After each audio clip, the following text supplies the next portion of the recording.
सास बनी डंडे वाली भूत। शिखा की नई नई शादी हुई थी। उसका मायका और ससुराल दोनों कानपुर में ही थे, इसलिए उससे मिलने उसके भाई अक्सर आते जाते रहते थे। ये बात शिखा की सास मीना को बिल्कुल पसंद नहीं थी। मम्मी जी, आज राहुल भैया आ रहे हैं। कौन? तेरे चाचा का लड़का? जी मम्मी जी। अरे पर वो तो दिल्ली में रहता है ना? हाँ मम्मी जी, उन्हें कल सुबह दिल्ली के लिए निकलना है, तो वो आज मुझसे मिलते हुए कल सुबह यहीं से निकल जाएंगे। हमने तो धर्मशाला खोल रखी है ना। कुछ कहा क्या मम्मी जी? मैंने कहा हाँ हाँ, आने दे तेरे भैया को, जमकर खातिरदारी करेंगे। अब तो कुछ करना ही पड़ेगा, इससे पहले कि मेरा घर धर्मशाला बन जाए। ये कैसी बातें कर रही हो मीना? सच ही तो कह रही हूँ। अभी इसकी शादी को साल भर भी नहीं हुआ और आए दिन इसके घर वाले आ धमकते हैं। अरे तो क्या हुआ, वो इसी शहर में रहते हैं तो हाल चाल लेने आ जाते हैं। इस बार मैं उनका हाल और चाल दोनों ही बिगाड़ दूंगी। अब बहुत हो गया जी। अरे ये कैसी बातें कर रही हो, हे भगवान, बस आप तो देखते जाइए। शाम को राहुल आता है। नमस्ते आंटी, कैसे हैं आप लोग? हम लोग तो ठीक है, तुम कैसे हो बेटा? मैं भी अच्छा ही हूँ आंटी। बस आज रात के बाद नहीं रहोगे। चलिए भैया, मैं आपको हमारा घर दिखाती हूँ। रात में खाने के टेबल पर शिखा, रोहित कहीं दिखाई नहीं दे रहा।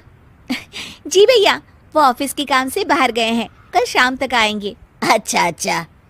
बेटा, क्या तुम भूत प्रेत में मानते हो? नहीं नहीं आंटी जी, पर अचानक आपको ये ख्याल कहाँ से आ गया?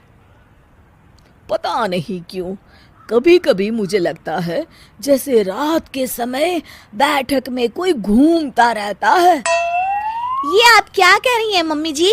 हाँ, तुम लोग घबरा ना जाओ, इसलिए मैंने आज तक इस बारे में कुछ नहीं कहा।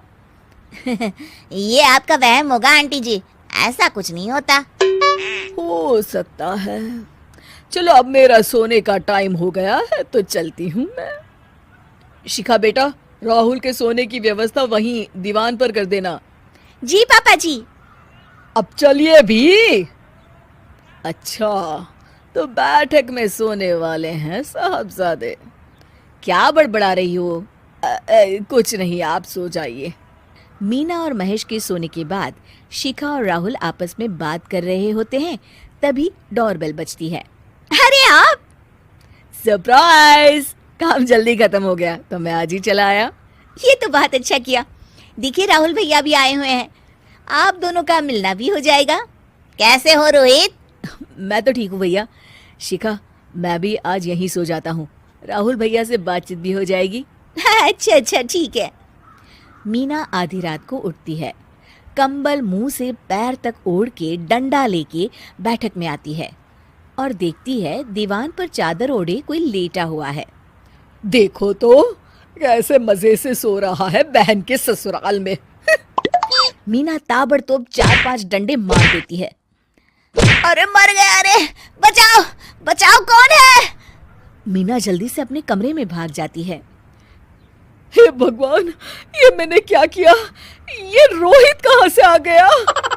लगता है ये नालायक राहुल मेहमानों वाले कमरे में सो गया होगा। आज तो इसकी खैर नहीं। उधर बैठक में, अरे क्या हुआ रोहित? मैं बाथरूम में था, तुम्हारे चिल्लाने की आवाज सुनी।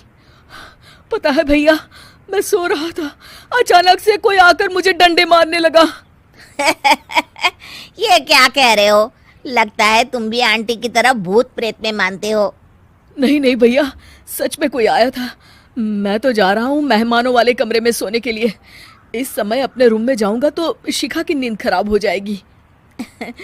ठीक है भाई, जाओ तुम, जहाँ तुम्हारा भूत डंडा लेके ना आ सके।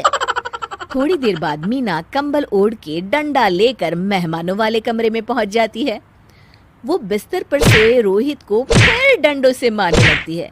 अरे मर गया, अरे मर गया। तू भूत प्रेत में नहीं मानता ना? ये ले, अब डंडे खा। हैं? ये तो माँ की आवाज है। रोहित कंबल खींच देता है। बेटा तू! अरे ये क्या कर रही हो माँ? मार मार के मेरा भरता बना दिया आपने। माफ कर दे मेरे लाल, मैंने तो तुझे ही मार मार के लाल कर दिया। मैं तो उस राहुल के बच्चे को सबक सिखाना चाहती थी। राहुल भैया को? हाँ बेटा, मुझे लगा अगर उसे डंडे मारूंगी तो शिखा के मायके वाले यहाँ आना छोड़ देंगे। हे भगवान, माँ ये घर शिखा का भी है, उसके घर वाले जब चाहे आ सकते हैं। हाँ बेटा, आज मुझे भगवान का इशारा समझ में आ गया। मैं कितना गलत करने चली थी और अपने ही बेटे को चोट पहुंचा दी। अब चुपचाप जाके सो जाओ माँ, और किसी को कुछ बताने की जरूरत भी नहीं है। शिक्षा दूसरों का बुरा चाहने वालों के साथ भी बुरा ही होता है।